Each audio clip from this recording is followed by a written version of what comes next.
Eu vou contar para vocês a história que eu falei sobre o autismo severo. Em 2015, eu fui visitar uma instituição somente de autistas severos.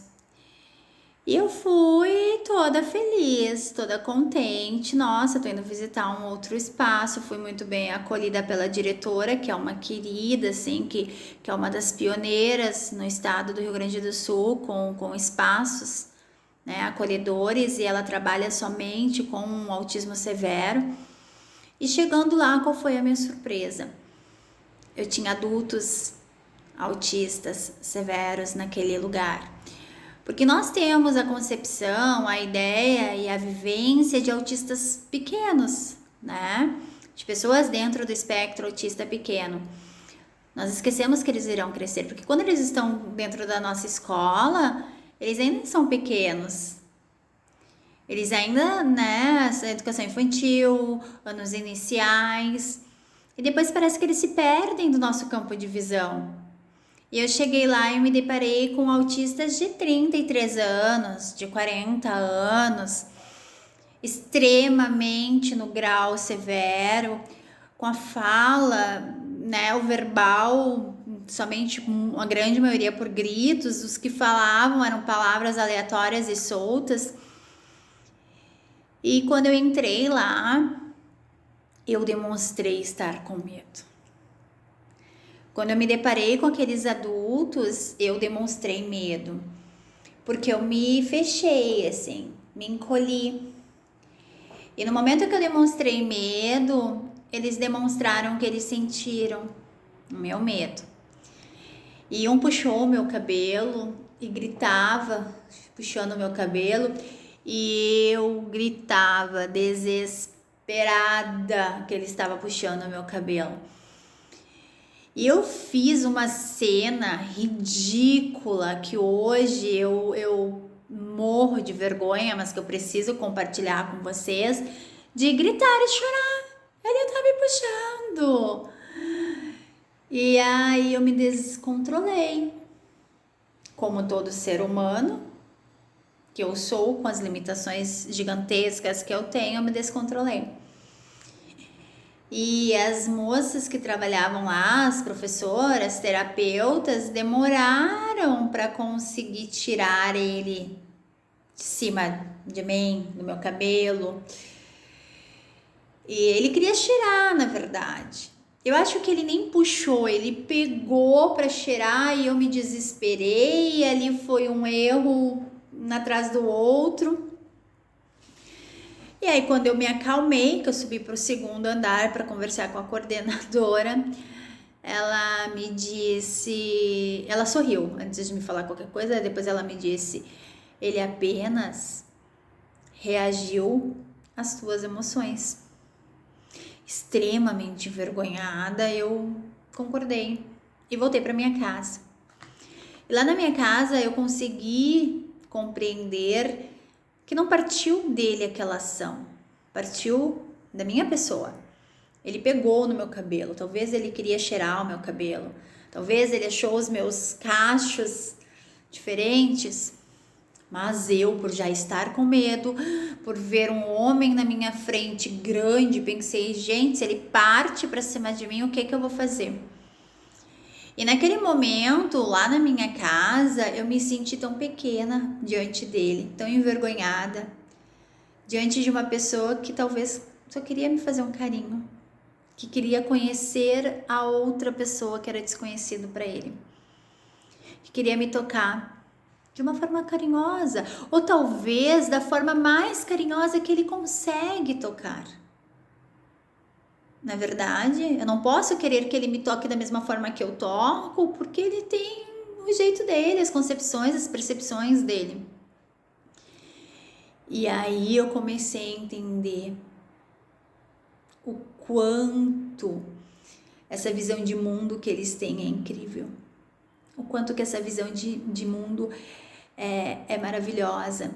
Eu tenho um amigo muito querido que ele é uma pessoa do mundo humanitário, faz ações, né? E ele viaja muito e ele sempre me diz, Tati, entra no mundo deles. Claro que a gente sabe que o mundo é o mesmo, que eles apenas sentem diferente, que o mundo deles é o nosso mundo, mas ele quis dizer na questão poética, talvez, vai para o mundo deles. Tenta compreender isso. Não queira fazer eles virem para o teu. Talvez o teu nem é tão legal assim, ele me disse. E naquele dia que eu fiz aquela cena horrorosa, eu consegui compreender isso. Eu consegui compreender o quanto eu tinha sido ridícula em querer enquadrar alguém dentro dos meus padrões e percepções de vida, que quem disse que são certos, não é verdade? E isso é muito complicado. Mas nós vivemos em uma sociedade. Eu sempre conto e volto a falar de um arquiteto, engenheiro, acho que engenheiro na verdade. Eu li há um tempo atrás esse artigo dele, onde ele dizia: quando eu fico perturbado, eu tenho vontade de estereotipar, de me movimentar, de girar, de deitar no chão para que o meu cérebro consiga alcançar, se equilibrar e alcançar, né, aquele nível de... Mas eu não posso fazer isso, porque os protocolos sociais não me permitem fazer isso, porque eu vivo numa sociedade, eu trabalho dentro de um escritório. Então, eu dentro do meu espectro tenho que tentar me encaixar num equilíbrio para que eu consiga me equilibrar, respirar, voltar com o GPS do meu cérebro, porque ele usa muito esse termo e eu acho isso muito interessante, uma forma popular de falarmos do cérebro, que é incrível e super misterioso, de conseguir voltar para aquele meio social de onde eu estou incluído naquele momento. Protocolo social não me permite deitar no chão, ele ressalta muito isso. E aí eu me pergunto, não seria mais fácil ele ficar 5 minutinhos deitado no chão quietinho num canto do escritório dele para ele se acalmar, do que ele passar o dia inteiro estereotipando por dentro, porque como ele é um adulto e trabalha, ele não consegue estereotipar para fora, o quanto isso é sofrido. O quanto esse protocolo social que nós criamos, porque a sala de aula é nossa, não é verdade? Respeitamos as regras da escola, sempre, regimento da escola, projeto político-pedagógico da escola, mas a sala de aula, no momento que eu estou ali, ela é minha, e por que eu não posso permitir que o Joãozinho deixe no chão para que ele consiga se acalmar? Por que eu não posso permitir que ele vá passear para se acalmar? Então é muito mais uma questão minha com ele, como foi a minha lá, minha Tatiane lá, naquela instituição onde eu fui visitar os autistas num núcleo de autistas severos, do que deles comigo. E isso eu tenho que ter cuidado. E isso eu preciso cuidar. Isto eu preciso me policiar, como eu falo sempre. Eu tenho que me policiar para falar baixo, porque eu falo muito alto. Eu tenho que me policiar para não encostar neles, porque eu não sei se eles querem que eu encoste. Eu tenho mania de encostar, pegar, cantar, gritar, e eu tenho que me policiar isso. Então eu tenho também que aprender a relaxar um pouco mais, a ceder um pouco mais, a permitir conhecer um pouco mais. Uma das coisas que muitas pessoas me perguntam e muitas mães, quando recebem o laudo, chegam, né, quando eu estava com o consultório aberto, vinham me perguntar: Tati, o autismo tem cura? Não, o autismo não tem cura. O autismo não é uma doença. Ele é um transtorno neurológico. Ele é um espectro. Ele não é uma doença. É o transtorno do espectro. É o espectro que está de várias formas.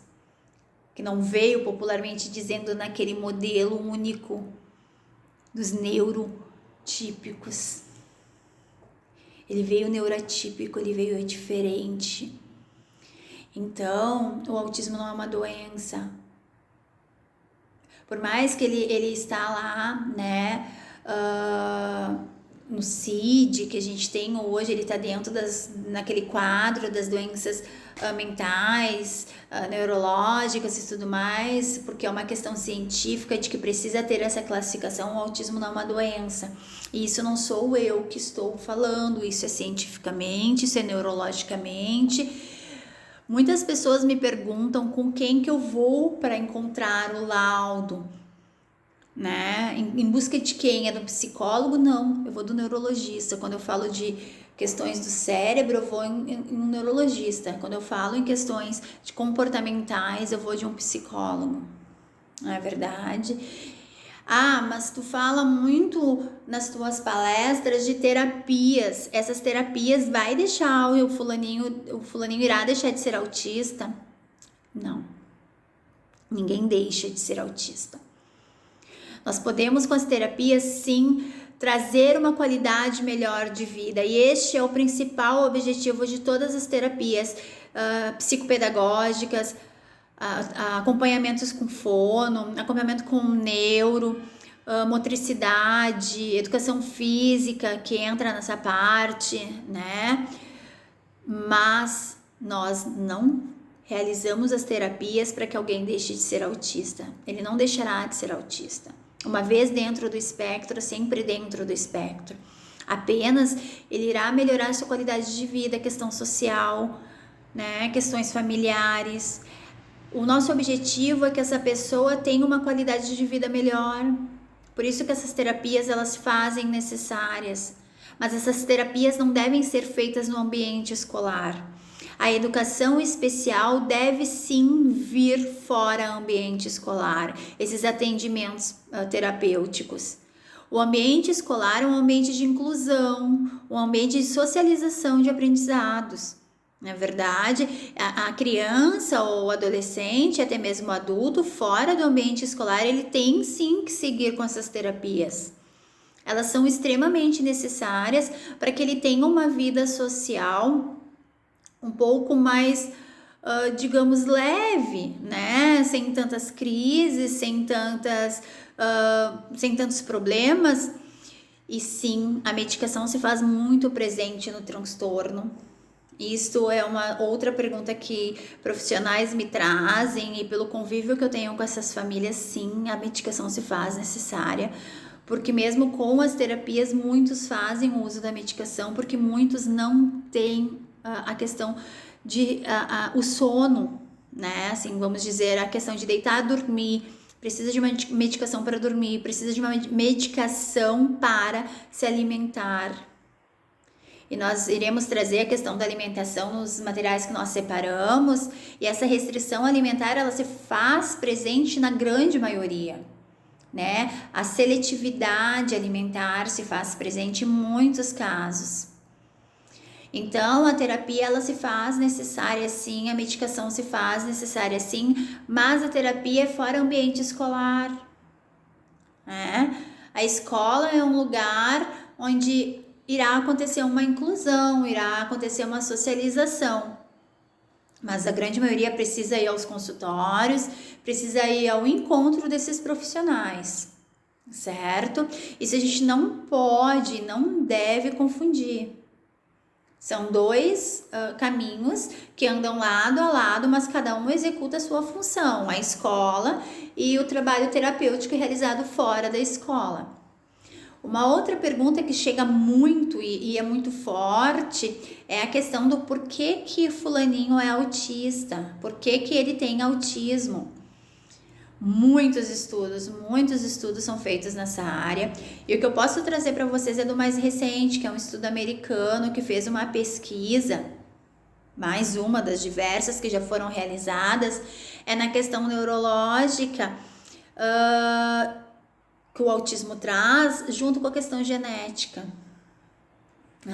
A genética se faz muito presente neste momento nas causas do autismo, a questão genética. E eu fico muito feliz de que a gente está chegando perto da causa, né? Porque se ouviu muita coisa que não é legal. Por muito tempo, né, ouvimos falar das mães geladeiras, isso é um absurdo. Porque a mãe não desejava o filho lá na gravidez, a mãe geladeira foi fria, não teve sentimentos, a criança nasceu assim, sem sentimentos, a criança nasceu assim fria. Quem disse que autista não tem sentimentos? Quem vivenciou isto para falar? Lá atrás, quando o Kanner trouxe essa questão do autismo, muito se falou nisso. Muito das mães geladeiras. E muitas mães sofreram horrores. Sofreram muito com isso. E eu posso garantir para vocês que não é verdade. Eu vivencio famílias que desejaram enlouquecidamente aquela criança. Passaram os 9 meses, as 30 e poucas semanas desejando, amando, família, avós. E quando chegou aos 3 anos, veio o laudo de autismo. Então as mães geladeiras caiu por terra. Muito feliz que isso aconteceu. Porque isso é um absurdo. É algo que é cruel, que não é verdadeiro, que machuca, que destrói famílias, destruiu muitas famílias. Então hoje, se me perguntarem, Tati, qual é a causa do autismo? Eu vou sempre responder com esse artigo americano. Olha, 98, algo por cento ali tá na questão genética, mas ninguém ainda bateu o martelo e diz que é a genética, mas é a genética que traz a maior, né, o percentual, maior em relação a isso. Certo? Então temos sim, tem um estudo da questão do agrotóxico, mas daí também já bate com outros que tem uma outra realidade. Então a questão genética é a que tem mais força, né? Cientificamente mais comprovada, cientificamente ela vem mais forte em relação a isso. Então nós podemos ter a consciência de que o autismo não tem cura, de que o autismo, o percentual maior vem da questão genética, de que as crianças e os adultos podem sim ter uma qualidade de vida muito boa com as terapias que devem ser feitas diariamente em todas as áreas que eles necessitam, de que nós precisamos esquecer o que eles não sabem e valorizarmos as habilidades que eles têm, que são incríveis, que não são poucas, são muitas. Iremos ainda no decorrer da semana falar de Asperger, que é incrível, que esse cérebro é magnífico. Então, gente, é esse relato, é essa experiência que eu tenho para trazer para vocês. São essas vivências, são essas passagens que eu tenho da minha vida que eu amo dividir com todo mundo. Como eu disse, eu não sei falar de forma técnica, eu preciso falar dessa forma como professora, que é o que eu sou na verdade, né? Professora, que é o que eu gosto de ser, que é o que eu estudei para ser, que é o que eu venho estudando para ser cada vez melhor. Essa forma de humana, de ser humano que erra, que passa uma informação, que daqui a um pouquinho vai ver, né? Eu geralmente, antes de passar qualquer coisa para vocês, eu procuro fontes, eu procuro ler, eu preciso saber, mas errar é humano e todo mundo nessa vida erra. Não é verdade? Agora, uma coisa eu falo para vocês. Tudo que eu trouxe aqui hoje são questões científicas. Tudo que eu trouxe aqui hoje é o meu aprendizado. Tudo aqui hoje é a minha vivência. Então, é a mais pura verdade que eu poderia passar para vocês. É o meu trabalho. E volto a dizer, é a minha vida. E o olho, ele fica cheio de lágrimas sempre quando eu falo, né? Porque não tem como eu falar para vocês e com vocês e não lembrar das famílias por onde eu passo. Porque uma coisa vocês precisam compreender. Eu falo, todo mundo fala autista, mas o termo certo seria dizer que a pessoa está dentro do espectro autista, né? É o termo mais correto de se dizer. Não o fulaninho, o Joãozinho é autista, não. O Joãozinho está dentro do espectro, porque, como eu já falei, tem várias características, né? Mas não existe um autista, existe uma família autista. Porque no momento que o filho a mãe se torna protetora e a mãe vai atrás das terapias e a mãe organiza a vida familiar em torno da rotina daquela pessoa. E o irmão organiza a vida em torno, o pai. Então a rotina da família se torna uma rotina um pouco mais, talvez limitada em alguns momentos, até que a pessoa consiga, né, ter uma vida social mais tranquila, com os tratamentos e acompanhamentos necessários, que se fazem necessários, mas temos que ter muito cuidado quando formos falar com as nossas mãezinhas, porque elas estão sim muito machucadas, elas estão sim muito magoadas, porque nós vivemos em uma sociedade que quer os iguais, que não sabe lidar com os diferentes. Elas não precisam de mais um que aponte o dedo e fale: tu tem que fazer o material, tu tem que isso, mãe, fulano não fez atividade. Não, isso ela já tem lá fora. Isso é o que ela mais tem, são pessoas apontando o dedo. Elas precisam de apoio, de acolhimento, elas precisam de um olhar que diga: pode falar, mãe. Eu sei que ele não vai fazer atividade, mas eu vou oferecer, e esse é o meu papel, oferecer. Porque eu sou professora, não é verdade? Quando eu fiz o juramento do magistério, eu lembro que foi um momento lindo, incrível. A gente faz um juramento, né, onde nós falamos que iremos atender todas as pessoas, iremos zelar pela educação. Então esse é o meu papel, não de punir, de julgar, assim como eu não quero que ninguém me julgue por eu não saber atividades, por eu não ter essa né, maestria de eu consigo. Eu não consigo, gente. Eu não consigo. Eu levo muitas vezes um material porque eu conheço a realidade de cada um deles, sendo que eu trabalho de 1 para 1, né? Eu hoje vou, por exemplo, atender uma menina à tarde, então eu já trabalhei com ela, eu já avaliei ela, eu sei o que ela sabe, as habilidades, o que ela ainda está aprendendo, as limitações dela, e eu vou levar o material. Isso não quer dizer que ela vá usar o meu material, e nem da forma que eu planejei o meu material. É culpa da mãe? É culpa do pai? É culpa da menina? É minha culpa, não é culpa de ninguém. Não vamos julgar porque não é culpa de ninguém. Aconteceu, ela não quis usar naquele momento, eu vou me adaptar, vou pegar o que eu tenho ali, vou tentar criar uma outra coisa, não irei deixar ela sem atividade, mas aconteceu. A vida é cheia de imprevistos. Então, não julgar, não questionar, mas essa mãe, ela tem que me trazer o laudo. Eu sei que ela tem que trazer o laudo, mas eu sei também que no momento que está escrito que o filho dela tem o transtorno do espectro autista, ela precisa de um tempo para viver esse luto. Dói, é um luto que dói, porque ele não vai sair desse transtorno. Ele vai estar sempre dentro desse transtorno. Ele sempre será um autista. Então eu preciso desse tempo. Eu preciso compreender que estes profissionais que fazem esse laudo, se são pelo sistema de saúde, o SUS, o Sistema Único de Saúde, demoram meses, às vezes até anos.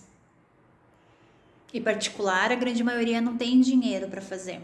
Então eu tenho que ter muita consciência das coisas. Ai, Tati, mas isso é pesado. Mas não é uma obrigação minha, não é uma obrigação da direção, não é uma obrigação.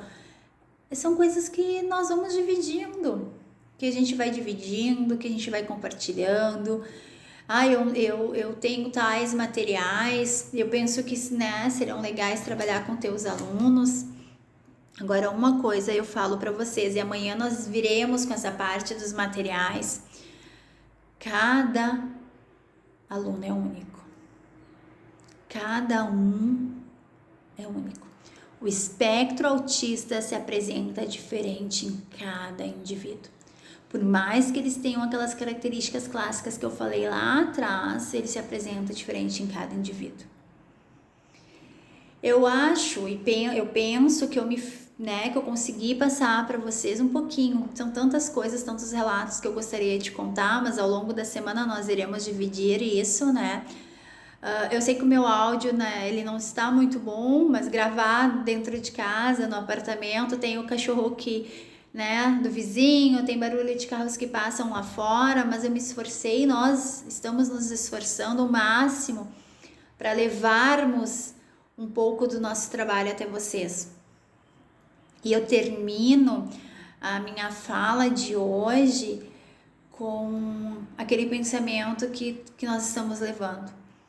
Diferente é o mundo que nós queremos. Diferente é a sociedade que nós queremos. Autistas não têm cara, gente. Quando eu falo de cara, porque é rosto, né? Mas popularmente dizendo, autistas não têm cara, autistas não têm rosto, eles não têm como Down, características físicas. Então, vamos lutar por esta sociedade inclusiva para o transtorno do espectro autista também, certo? Foi um prazer dividir com vocês um pouquinho do que eu vivo e um pouquinho do que eu sei, porque eu não sei nada comparado a esse cérebro que é incrível, a este mundo que é incrível e a cada descoberta que eu tenho diariamente.